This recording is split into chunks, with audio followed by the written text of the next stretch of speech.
It seems as if, and this is the layman's perspective, but it seems as if the velocity of these microbe crises is increasing. Every season we seem to get another dangerous microbe. Nothing that has become truly catastrophic yet, although Ebola was a possibility of being quite catastrophic.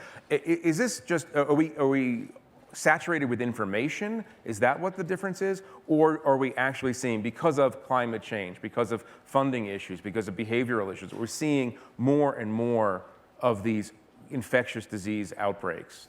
So I think that we, during the period, certainly during the 2 years that I have been in the role that I'm currently in, we have seen an acceleration of them. And I think the real question for all of us is this acceleration going to continue, or is this a bump? I think many of the things that will contribute to the acceleration continuing, especially in the infectious disease space, are urbanization, as well as the travel. Because when you think about travel, so right now, most people probably aren't focused on the yellow fever outbreak that is occurring in the world. And it's one of the largest outbreaks we've had in a while, but there actually are cases in China. Most people are thinking about yellow fever and thinking about Africa, but there are already cases in China, a place with a highly dense population as well. That one is mosquito-borne, not respiratory. And so when one of these respiratory things starts to spread, I think that we are going to see more and more of these. And I think it leads to, what is the so what? So we're going to see more. So how do we think about preparing as a world?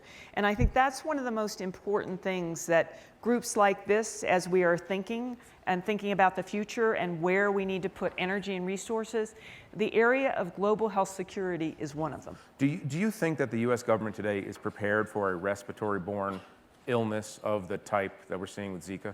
So we are certainly better prepared than we were before Ebola. And part of that has to do with how we have created a set of appointed hospitals and health systems on a regional and state-by-state basis that have the ability to handle these issues. And the other thing that helps us be more prepared than we were is, boy, oh boy, we have tested the public health system. Because one of the things that in this space I think people don't always focus on is the real foot soldiers in this battle are in your towns and communities. Public health occurs on the ground in communities. When we had all the people that were coming back from those countries, and they would be followed for a number of 21 days, and you would get your phone call if you'd been to the country, or you would get your visit depending on what you had done. That's happening. Fever checks and that fever checks, questions, how are you feeling? Are you feeling the tiredness? So you could get in front of it.